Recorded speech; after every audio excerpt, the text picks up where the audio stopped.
Classes के इस दौर में हर कोई गुरु बन रहा है, सबको गुरु मत बनाइए।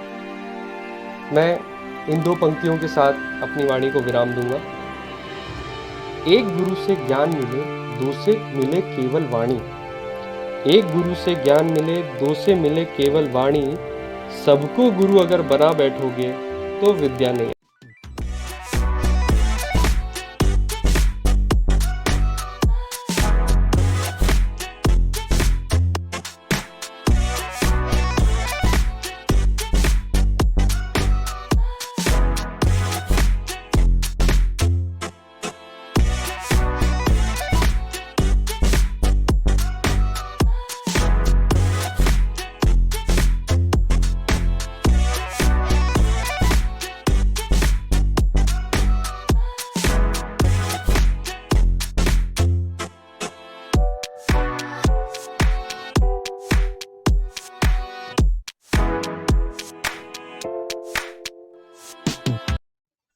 चलिए आज मॉस से स्टार्ट करेंगे।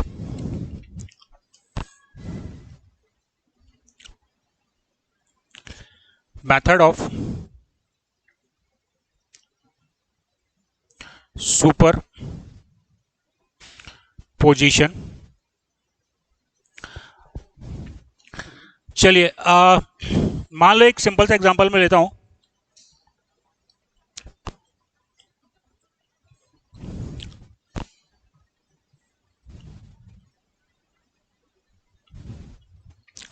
एक बार है, इस बार पे हमने F लोड लगाया है।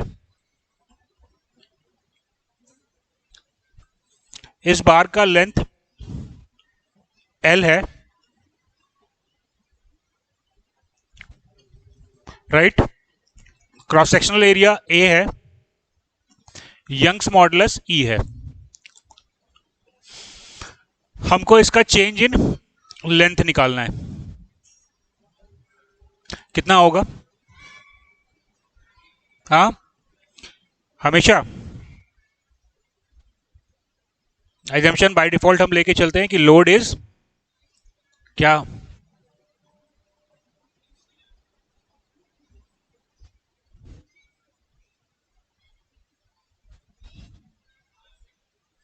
With in the elastic limit. तो नॉर्मली जब मेरे को चेंज इन लेंथ निकालने के लिए बोलता है तो मैं ये मान के चलता हूं कि लोड जो है वो with in the elastic limit है, प्रोवाइडेड कि क्वेश्चन में ऐसा नहीं है, ना लिखा हुआ हो। तो हम मानते हैं कि लोड जो है वो with in the elastic limit है। तो ये एक बार था, इसका चेंज इन लेंथ निकालना था, तो फॉर्मूला मेरे पास में है FL अपॉन AE। अब मेथड ऑफ सुपरपोजिशन क्या होता है वो देख लेते हैं।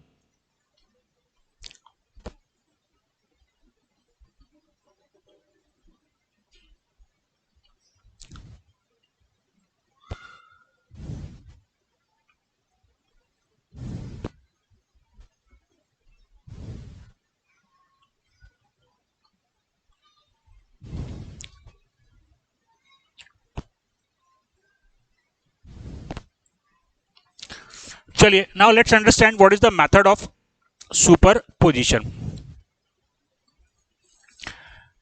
अब ये एक कंपोजिट बार है, ये एक कंपोजिट बार है और इस पे फोर्स लग रहा है F1, F2, F3 and F4, correct. अब इस बार को हम तीन अलग अलग सेक्शन में, इस बार को हम तीन अलग अलग सेक्शन में डिफाइन कर सकते हैं, A, B, BC और CD। मेरा ऑब्जेक्टिव क्या है? मेरे को इस बार AD का चेंज इन लेंथ निकालना है। तो AD का चेंज इन लेंथ होगा अलग अलग सेक्शन के चेंज इन लेंथ के बराबर, LAB plus LBC plus LCD। That is called the method of superposition. बहुत सिंपल सा कॉन्सेप्ट है, बहुत सिंपल सा कॉन्सेप्ट है और 2 नंबर का सीधा सीधा क्वेश्चन गेट में आता है। ESC में तो 100% क्वेश्चन आता है। दोस्तों अब LAD निकालना है, तो LAD निकालने के लिए क्या करना पड़ेगा मेरे को? हाँ, ए डी निकालना है तो क्या करना पड़ेगा? एल ए बी निकालना पड़ेगा, एल बी सी निकालना पड़ेगा और एल सी डी निकालना पड़ेगा। करेक्ट है। चलो अब एल ए बी क्या होगा? That is F A B into L A B E A B fill upon A A A B. Correct है। नॉर्मली क्वेश्चन में आपको एल ई और ए हर सेक्शन के लिए दिया होता है, यानी कि मेरे को एल ए बी मालूम चल गया, मेरे को क्या मालूम चल गया? ई ए बी क्वेश्चन में दिया होगा और एरिया जो है ए बी वो भी मेरे को क्वेश्चन में दिया होगा। क्लियर? नाउ अगर मेरे को एल ए बी निकालना है तो what I need to calculate? मेरे को यह कैलकुलेट करना है कि सेक्शन ए बी में कितना फोर्स आएगा। That's the only thing that you have to find out. A B section में कितना फोर्स आएगा ये आपको निकालना है। क्लियर? किसमें फोर्स निकालना है आपको? ए बी में। तो ए बी में एक पॉइंट ले लो। चलिए, तो मेरा सिर्फ यहां पे काम है एफ ए बी निकालना। ए बी सेक्शन में फोर्स निकालना है तो ए बी सेक्शन में आप एक पॉइंट ले लो और पॉइंट के सिर्फ एक डायरेक्शन में देखना है, या तो लेफ्ट साइड में देखोगे या राइट साइड में देखोगे। क्लियर? चलो मैं अगर ए के लेफ्ट साइड में देखता हूं तो कितनी फोर्स सेट कर रही है? हाँ, तो एफ ए बी जो मेरे को मिला उसमें फोर्स एक्ट कर रही है F1। अब ये F1 फोर्स टेंसाइल है कि कॉम्प्रेसिव है? तो ए बी में जो फोर्स आएगी वो प्लस F1 के बराबर होगी, प्लस क्योंकि टेंसाइल है। करेक्ट है। चलो अगर ए बी में फोर्स मैं राइट हैंड साइड से निकालना चाहता हूं, ए बी में फोर्स अगर मैं राइट हैंड साइड से निकालना चाहता हूं तो मैं क्या लिखूंगा? पहली फोर्स F4 टेंसाइल है कि कॉम्प्रेसिव है? तो यह आया प्लस F4। अब F4 और F3 का साइन डायरेक्शन अलग अलग है, तो ये प्लस F4 के बाद हो गया माइनस F3। माइनस F3 के बाद अब मैं लूंगा माइनस F2। करेक्ट है।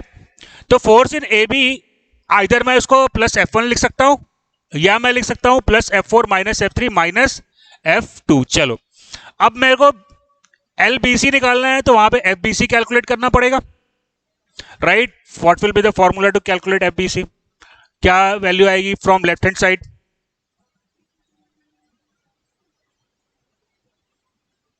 बी सी में ले लो पॉइंट यहां पे, जल्दी यार। पहली फोर्स F1 टेंसाइल है कि कॉम्प्रेसिव है? तो ये हो गया F1। F1 और F2 का डायरेक्शन सेम है तो क्या हो गया? F1 plus F2। यही फोर्स बराबर आएगी अगर मैं इसको राइट साइड से कैलकुलेट करता हूं तो राइट साइड से क्या इक्वेशन आएगा? पहली फोर्स देखो F4 टेंसाइल है कि कॉम्प्रेसिव है? तो लिख लो F4। अब F4 और F3 अपोजिट है तो ये हो गया माइनस F3। राइट? चलिए now what is the force in section CD? क्या होगा? CD में कितनी फोर्स आ रही है? CD में अगर मेरे को फोर्स निकालनी है तो मैं किस साइड से निकालना पसंद करूंगा? अगर मैं लेफ्ट साइड से निकाल रहा हूं तो मेरे को 3 फोर्स कंसीडर करनी पड़ेगी, और अगर मैं राइट साइड से निकाल रहा हूं तो अगर मैं राइट साइड से निकाल रहा हूं तो डायरेक्टली मैं लिख सकता हूं force is equals to plus F4। Am I clear? और अगर मैं लेफ्ट साइड से निकालूं तो ये F4 किसके बराबर आएगा? F1 plus F2 plus F3। Is that clear? है ना सिंपल? फॉर्मूला क्या है? Change in length equal to FL upon A. तो अभी आपको कंपोजिट बार में निकालना है तो अलग अलग सेक्शन में आपको फोर्स कैलकुलेट करना पड़ेगा। बहुत सिंपल है। चलिए 2-3 क्वेश्चन सॉल्व करते हैं, फिर उसके बाद हम लोग जाएंगे स्टैटिकली इंडिटरमिनेट स्ट्रक्चर पे।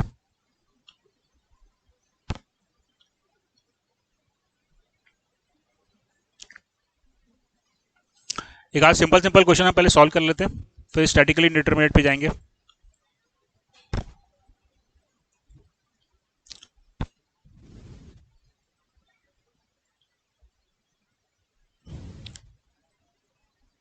विजिबल है नहीं है?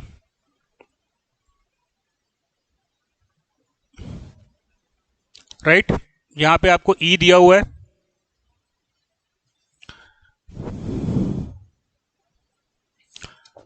200 जीपीए।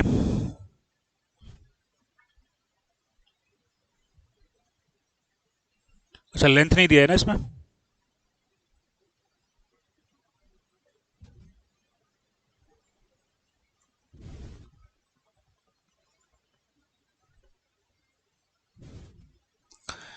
पॉइंट 1 मीटर और 1.5 मीटर। एरिया दिया हुआ है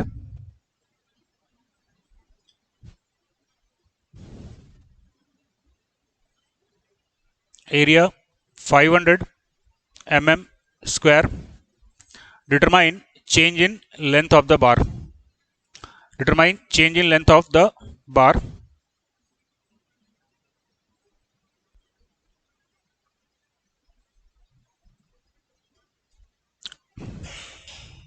क्वेश्चन नंबर 1 नोट हो गया?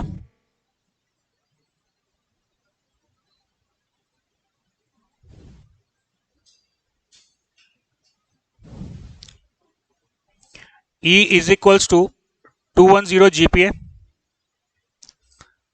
Determine change in length of the bar. Question number 2 हो गया, ड्रॉ कर लिया।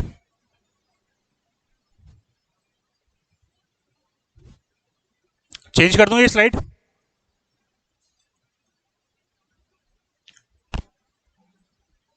Write down a 12 mm diameter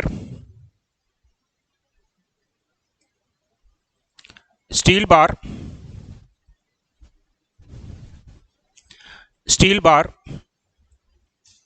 is welded to a is welded to a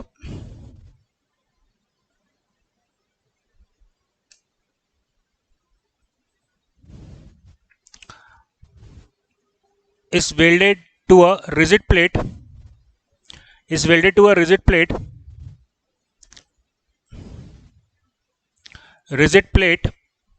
which is supported by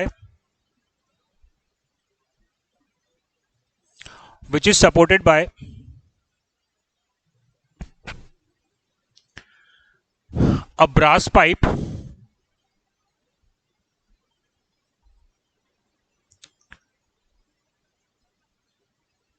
of outside diameter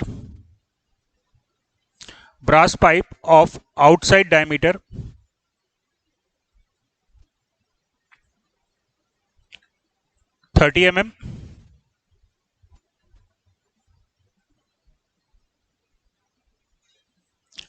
30 mm and inside diameter 20 mm. The system is loaded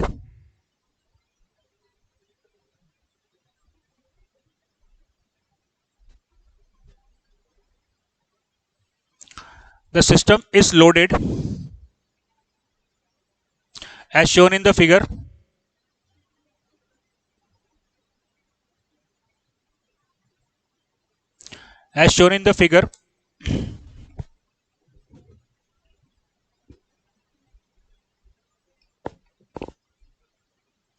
determine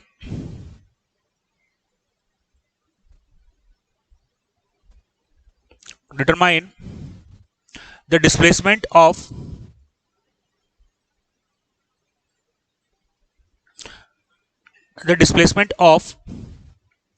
lower end of the steel bar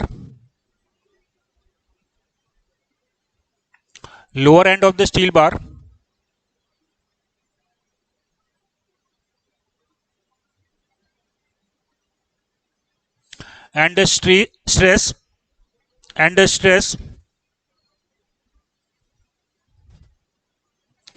in steel and brass Young's modulus of steel ES, Young's modulus of steel ES equals to 210 GPa, 210 GPa, and of brass is 105 GPa, 105 GPa. So let's try to solve these three problems.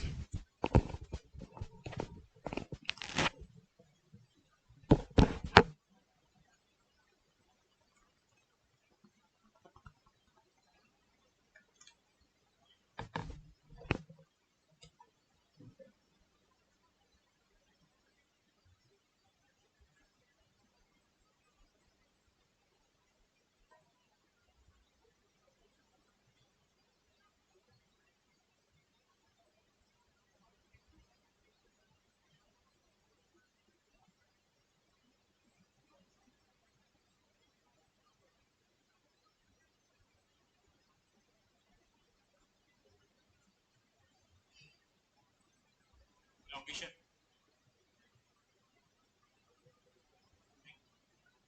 कैसे निकले?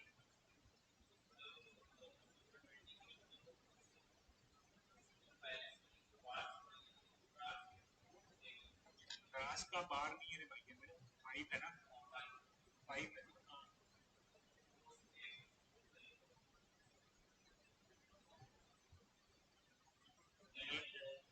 क्या? अरे प्रभु 10 कहाँ से आ जाएगा? ये अलग और ये अलग थोड़ी ना, इसलिए हैशिंग भी किया था मैं इसमें। क्या लिखा हुआ क्वेश्चन पढ़ते हो आप लोग? इसलिए हैशिंग भी किया था मैंने इसको।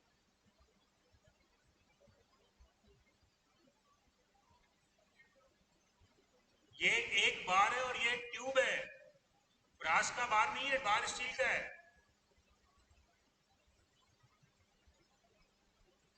प्रभु स्टील का एक ट्यूब है, हॉलो ट्यूब, ठीक है, उसके ऊपर एक कैप लगा हुआ है, नीचे एक बार लगा हुआ है। ये दो नहीं है, ये एक ही है, ये ब्रास पाइप है। ये एक और ये दो नहीं है ना। बीच से अपन कट किए, उसका क्रॉस सेक्शनल एरिया आपको दिखाई दे रहा है यहाँ पे।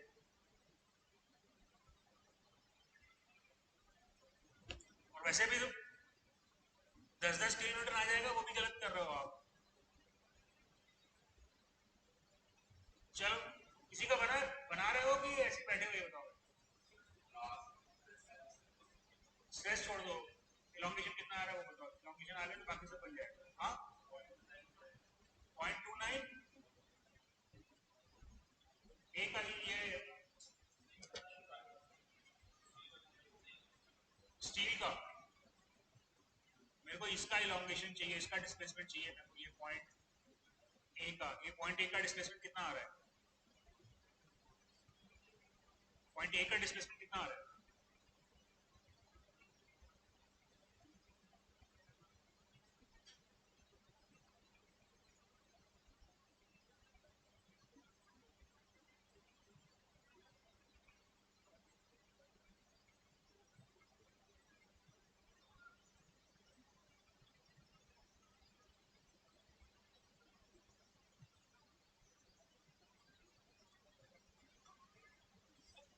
चलो ये बताओ कि पॉइंट ए का डिस्प्लेसमेंट मेरे को निकालना है।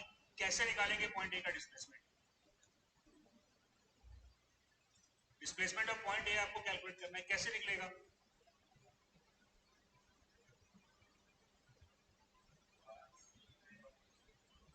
स्टील के बार का elongation plus compression in brush. देखो, जितना ये कंप्रेस होगा, जितना ये ब्रास का पाइप कंप्रेस होगा, उतना पॉइंट ए नीचे आएगा, और जितना ए इलोंगेट होगा उतना पॉइंट ए नीचे आएगा। बात समझ में आ रही है? तो डिस्प्लेसमेंट ऑफ पॉइंट ए दो चीजों से हो रहा है। एक स्टील का इलोंगेशन, स्टील जो है वो इलोंगेट हो रहा है, this point is clear everybody. और दूसरा जो है वो ब्रास कंप्रेस होगा तो स्टील ऑटोमेटिकली नीचे आएगा। क्लियर हुआ? तो आपको निकालना है स्टील का चेंज इन लेंथ और ब्रास का चेंज इन लेंथ। इतना सिंपल सा सवाल है यार। अब change in length of steel क्या होगा? F S LS, AS, ES, right? What is LS?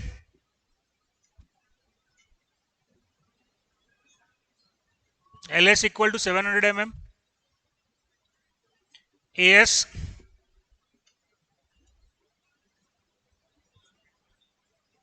AS पूछ रहा हूँ. हाँ, स्टील बार का एरिया दिया है नहीं दिया है? डायमीटर दिया हुआ है, निकल जाएगा. एरिया दिया हुआ है मेरे को. ES मेरे को दिया हुआ है. What is FS? क्या करना है मेरे को? स्टील में फोर्स कैलकुलेट करना है. तो स्टील के में एक पॉइंट मैं ले लेता हूं. से पॉइंट, कोई एक पॉइंट यहां पे कंसीडर कर लो. अब इसके नीचे मैं देखता हूं तो क्या दिखा मेरे को? 10 किलो न्यूटन का टेंसाइल लोड, राइट? तो FS मेरे को मिल गया. FS आ गया 10 किलो न्यूटन, राइट? ठीक है बच्चों. चलिए, तो change in length of the steel आ रहा है. स्टील में 0.295. हाँ, 0.295 mm is the change in length of the steel. Clear हुआ? अभी आपको चाहिए change compression in the brass bar. तो again the formula is FS, sorry FB, LB, AB, EB, right? LB is 400 mm.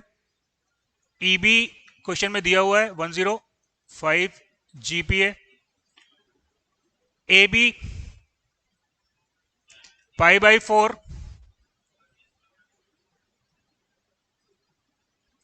30 square minus 20 square.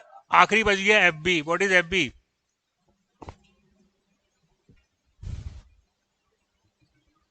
What is the force in the brass? कैसे करते हो यार? कैसे 20 किलो न्यूटन? इधर आओ, इसे सुनो, देखो मेरी बात. ये जो स्टील लगा है इसको यहां से कट कर दो. करेक्ट है? अगर मैं इसको यहां से कट करता हूं तो इसको मैं फोर्स, इक्विवेलेंट फोर्स डायग्राम बनाने के लिए क्या करना पड़ेगा मेरे को? जो 10 किलो न्यूटन का लोड इस स्टील पे ला रहा था उसको मैं 10 किलो न्यूटन यहां पे लगाऊंगा. Am I clear? So what is the force in the brass?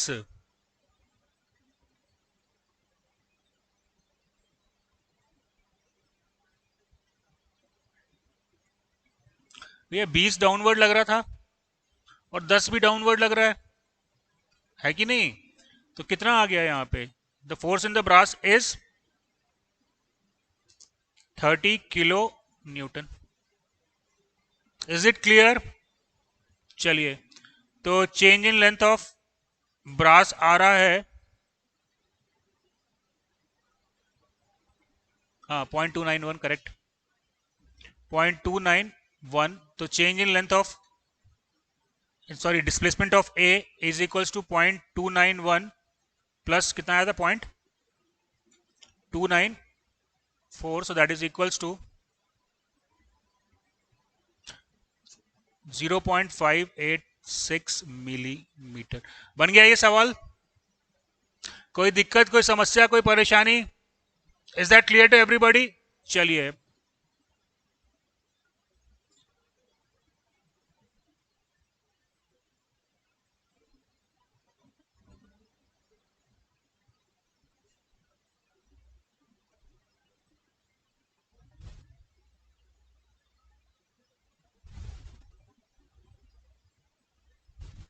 what is the reaction at point A?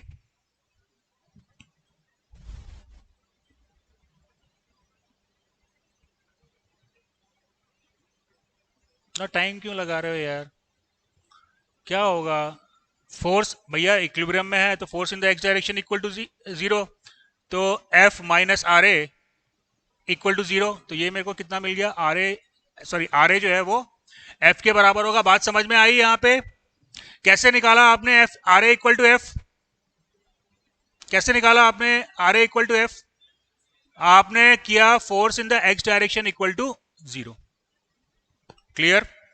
Force in X direction equal to 0 किया तो F minus R A equal to 0 आ गया, आपको मिल गया R A equals to F. Simple. चलिए,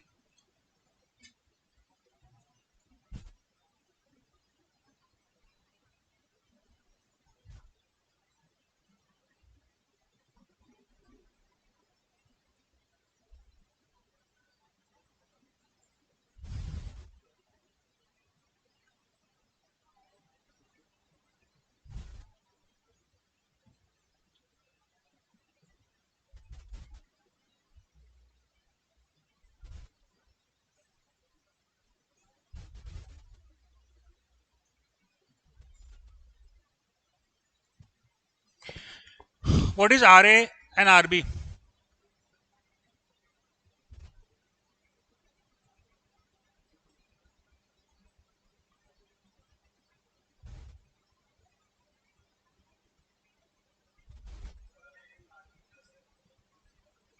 हाँ, R A equals to R B plus F. ये आपने कर लिया summation of force X direction equal to 0 से। ये रिलेशन समझ में आया? Now tell me the value of R A and R B.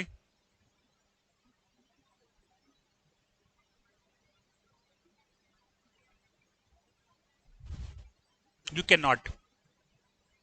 क्यों नहीं कर सकते हो? अब यहां पे आगे आपको काम करने के लिए इक्विलिब्रियम कंडीशन के अलावा इस बार की इलास्टिक प्रॉपर्टी का भी इस्तेमाल करना पड़ेगा। ये वाला जो स्ट्रक्चर था इसको हम कहते हैं स्टैटिकली डिटर्मिनेट। यहां पे आपने रिएक्शन निकालने के लिए क्या किया? सिर्फ आपने फोर्स का इक्वेशन यूज कर लिया और आपको reaction R A equal to F मालूम चल गया। बात समझ में आ रही है? Yes no? यहां पे क्या समस्या होगी? यहां पे भी आपने F X equal to 0 use किया। यहां पे आपको स्टैटिक इक्विलिब्रियम से एक इक्वेशन मिल रही थी। आई बात समझ में? और आपके पास अननोन दो थे, आर ए और आर बी। क्लियर? तो ये जो सवाल है इसको हम कहते हैं स्टैटिकली इनडिटर्मिनेट। क्या अंतर होता है स्टैटिकली डिटर्मिनेट और इनडिटर्मिनेट में?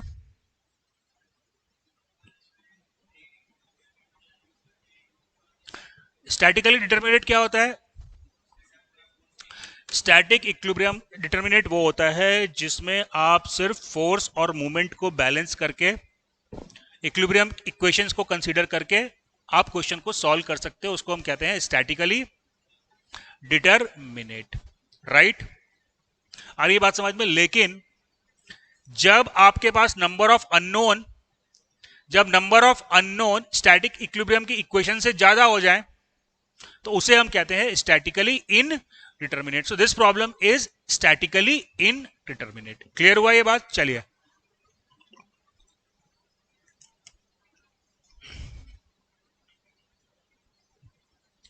अब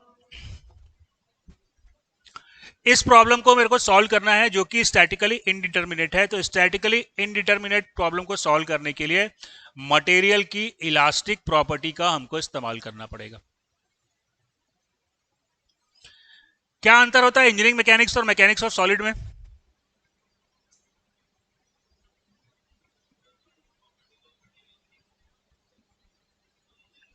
इंजीनियरिंग मटेरियल्स में हम बॉडी को रिजिड मानते हैं जिसमें कोई डिफॉर्मेशन नहीं हो रहा है, लेकिन मैकेनिक्स में हम डिफॉर्मेबल बॉडी को कंसीडर करते हैं। अभी हम चेंज इन लेंथ निकाल रहे थे ना, क्या था वो चेंज इन लेंथ? डिफॉर्मेशन था। तो यहां पे अब हमें बॉडी के डिफॉर्मेशन को पिक्चर में लेकर आना पड़ेगा to solve this problem. Clear है? चलिए, तो फिर इसको फटाफट अपन सॉल्व कर लेते हैं। कैसे सॉल्व करना है देखते हैं अपन। बहुत सिंपल सा कॉन्सेप्ट है।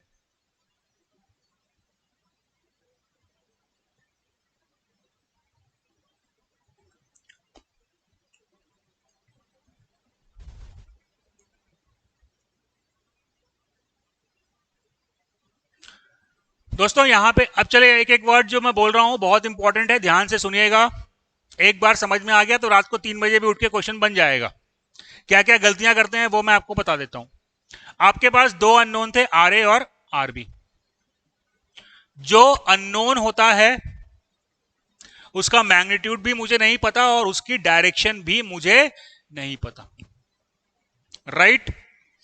तो बच्चे आपने करना यह है कि जो भी अननोन क्वांटिटी है जैसे आर ए और आर बी, उसकी डायरेक्शन आपको जो अच्छी लगे आप वो ले लो, लेकिन ड्रॉ कर लो पेपर में।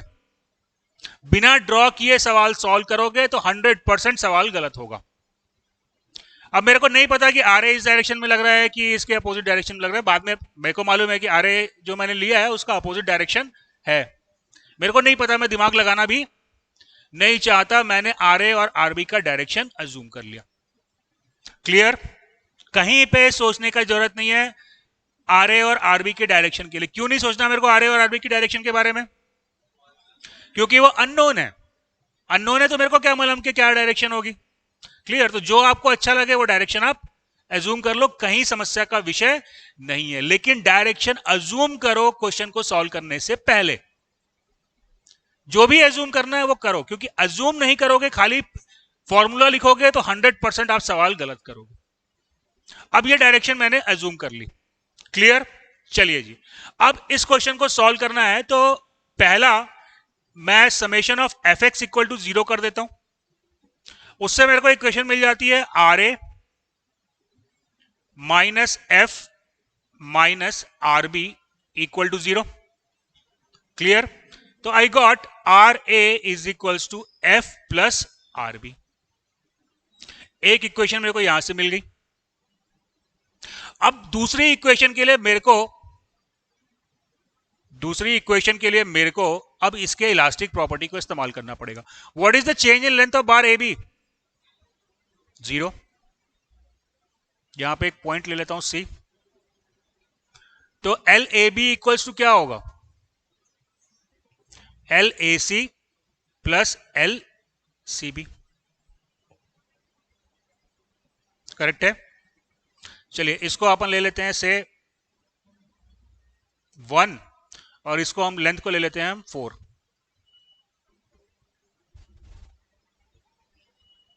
क्लियर? एसी का लेंथ हमने 1 ले लिया और सीबी का लेंथ हमने 4 ले लिया। क्वेश्चन में दिया रहेगा वो, है ना, अभी अपन एज्यूम कर लेते हैं। तो अब मेरे को L A B equals to 0 है, ये तो पता है। और एल ए सी क्या होगा? F A C into 1 divided by A, right, plus F C B into 4 divided by A equals to 0। Clear? चलिए, तो मेरे को इक्वेशन मिल गया F A C plus 4 times F C B equals to 0। कोई दिक्कत, कोई समस्या, कोई परेशानी नहीं है? चलिए, अब बेटा मेरे को करना क्या है? I need to find out the value of F A C. बताइए what is the value of F A C? हाँ, अब ये एफ ए सी का वैल्यू क्या होगा ये मैं तभी बता पाऊंगा जब मैंने पहले फ्री बॉडी डायग्राम बना लिया होगा। बात समझ में आ रही है? जब तक आप ये डायरेक्शन इंडिकेट नहीं करोगे, आप लोग जो नॉर्मल इंडियन ऑथर की किताब में सॉल्व करता है, साधु सिंह, रतन वतन, सब वो हवा हवा में क्वेश्चन सॉल्व करता है उन लोग। बात समझ में आ रही है? वो खाली न्यूमेरिकल वैल्यू कैसे भी कैलकुलेट करके ले आएगा। ये डायग्राम बनाना मस्ट है। ये डायग्राम अगर आपने बना लिया, सवाल गलत होने का सवाल ही नहीं उठता। एफ ए सी क्या आएगा? Plus R A. करेक्ट है? And what is F C B? इसको मैं प्लस आर बी लिख सकता हूं या मैं इसको लिख सकता हूं आर ए माइनस एफ, जो भी आपको, चलो आर बी लिख लेते हैं अपन। इसको मैं आर बी लिख लेता हूं। Is that clear? तो एफ ए सी आ गया आर ए। बात समझ में आ रही है? डायरेक्शन पहले आपको अननोन का कंसीडर करना है एंड देन फिर आप फोर्स का भी इक्वेशन लिखोगे और उसके बाद फिर आप चेंज इन लेंथ का भी इक्वेशन लिखोगे। क्लियर है? चलिए, तो अब आपके पास आ गया F A C plus F A C आया R A FAC equals to RA plus 4RB. 4RB equals to 0. And we know that RA equals to F plus RB. So F plus RB plus 4RB equals to 0. Right? So I got RB is equals to minus F by 5. Minus F by 5, यानी कि हाँ, जो direction मैंने F का लिया था, B का जो डायरेक्शन मैंने लिया था, देखो एक्चुअली क्या करेगा, आर ए और आर बी मिल के एफ को अपोज करेगा। तो मैंने जो डायरेक्शन ली थी वो लेफ्ट टू राइट ली थी, एक्चुअल डायरेक्शन जो आएगी वो राइट टू लेफ्ट रहेगी। यहां पे मेरे को माइनस साइन मिल गया, तो ऑटोमेटिकली डायरेक्शन जो मैंने ली थी वो गलत हो गई। ये बात मेरे को समझ में आ गया। ये आ गया माइनस एफ बाई 5, तो that will become R B equals to, हाँ ठीक है, आर बी, हाँ ये क्वेश्चन आप में चल रहा है ना, R B equals to minus 5 by F आया और यहाँ पे हो गया 4 F by 5। Is that clear? So the point is that first of all you have to consider the direction of unknown forces and then you can easily solve the problem. Clear हुआ ये बात? चलिए तो ऐसी question solve करते हैं।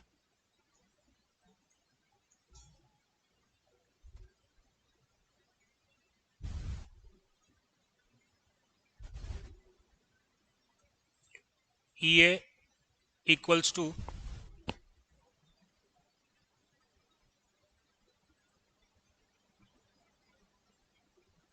Aluminium का Young's modulus है 70 GPa, स्टील का यंग मॉडुलस है 210 GPa, area of aluminium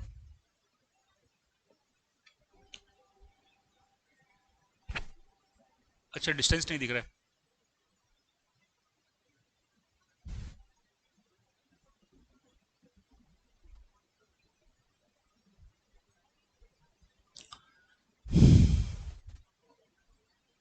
area of aluminium है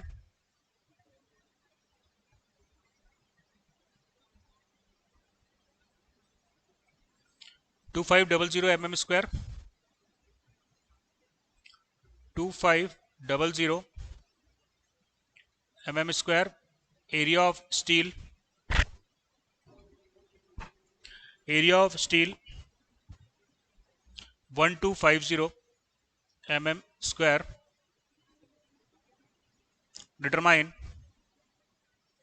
stress in steel and stress in aluminium।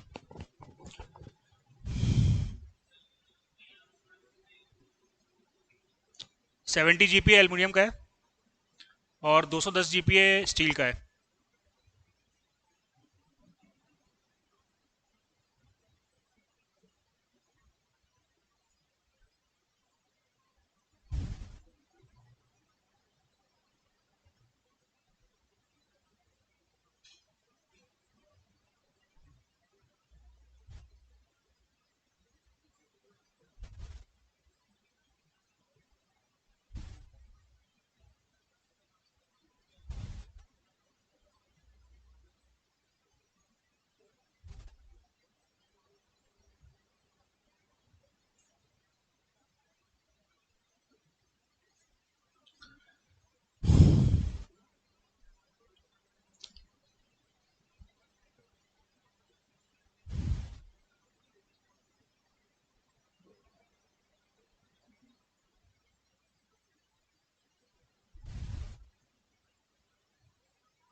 आ, देखिए ओ एक्स, क्वेश्चन नंबर 2 समझ लीजिए।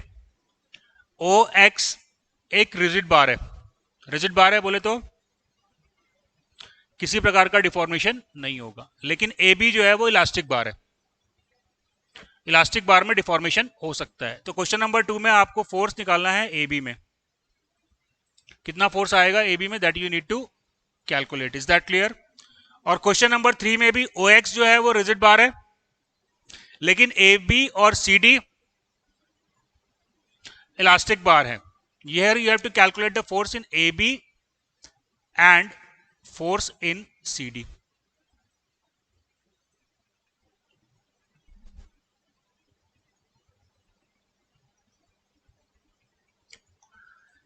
दोनों क्वेश्चन में, क्वेश्चन नंबर 2 और 3, question number 2 and 3, OX is a rigid bar. Clear? AB and CD are identical elastic bar. AB and CD are identical elastic bar. You have to calculate the force in FAB and in question number 3 FAB and FCD. Question समझ में आया? Second और third clear है? फटाफट solve करो, फिर discuss करते हैं।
बन गया?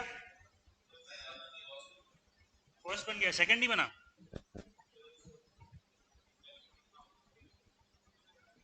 अरे हद हो यार, तुम लोग को एफएबी निकालना था तो सेकंड में। सेकंड तो सवाल ही नहीं था। चलो, फर्स्ट का आंसर कितना आया? फोर्स बता दो मेरे को, फोर्स निकाल। सिग्मा ही बता दो, चलो जो भी है।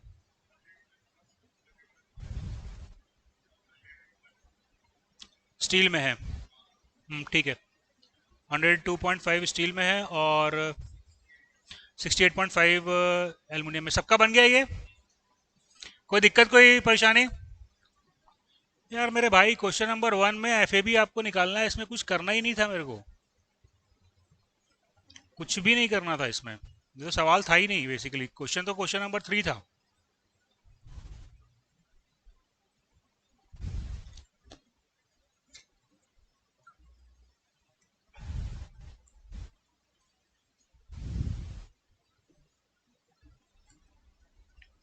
एफएबी आपको निकालना है। चलो मैं ये डायरेक्शन मान लेता हूँ एफएबी का। ठीक है प्रभु, take the moment about point ओ।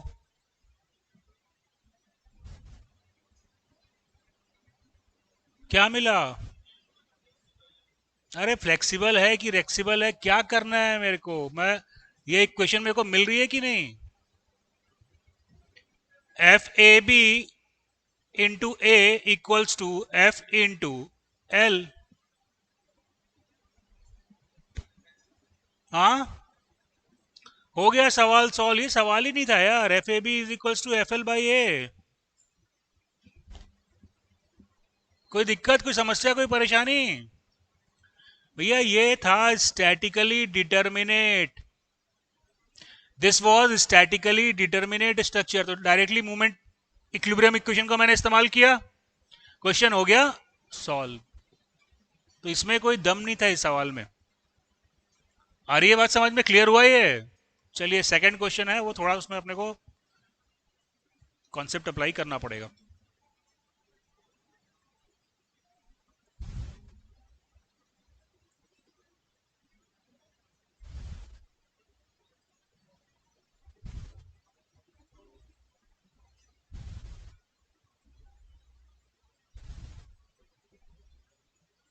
इसमें मैं फोर्स F1 मान लेता हूं, इसमें मैं फोर्स F2 मान लेता हूं। करेक्ट है? Now if I take the moment about point O, I will get F1 into A plus F2 into B equals to F into L. Right? How many unknowns are there? 2 unknown है, लेकिन equation मेरे पास में एक ही आ रही है। एक equation में summation of forces about y axis equal to 0 करके निकाल सकता हूं, लेकिन उससे भी कुछ फायदा नहीं होगा, क्योंकि अगर मैं summation of Fy equal to 0 करूंगा तो यहां पे मेरे को रिएक्शन फोर्स भी कंसीडर करनी पड़ेगी, तो एक अननोन मेरे पास में और बढ़ जाएगा, तो 2 इक्वेशन और 3 अननोन हो जाएंगे। Am I clear? तो बेसिकली यहाँ पे 3 अननोन है और 2 ही मेरे पास में इक्वेशन है, तो ये हो गया स्टैटिकली इनडिटरमिनेट स्ट्रक्चर। करेक्ट है? अब सवाल उठता है कि अब क्या करें, अगला इक्वेशन कहां से आएगा, नेक्स्ट इक्वेशन हमको कहां से मिलेगी। तो आपको क्या बोला, ये जो बार OX है, OX है, ये एक रिजिड बार है, इसका मतलब OX में कोई डिफॉर्मेशन नहीं होगा। आपने ये लोड लगाया तो अब ये OX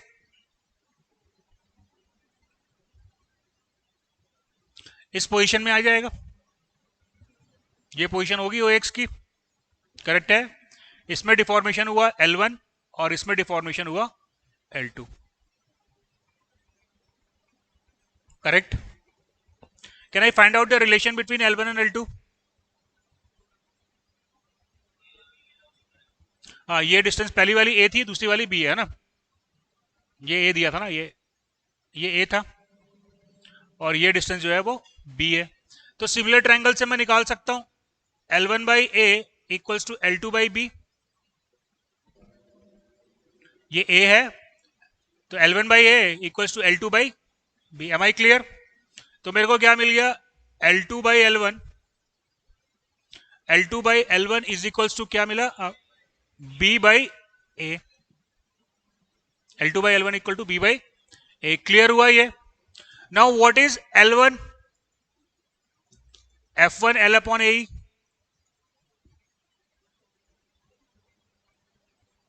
what is L2? F2 L upon A. Am I clear? So what I got? I got F2 by F1 equals to B by A. ये एक रिलेशन मेरे को यहां से मिल गया। दूसरा relation,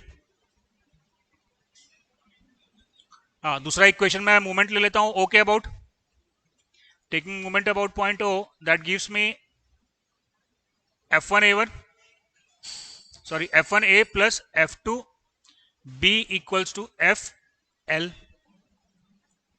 right?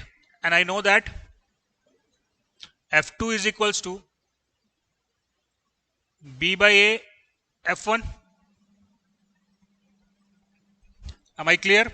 So what is the equation I got? F1A plus F1B square by A equals to FL,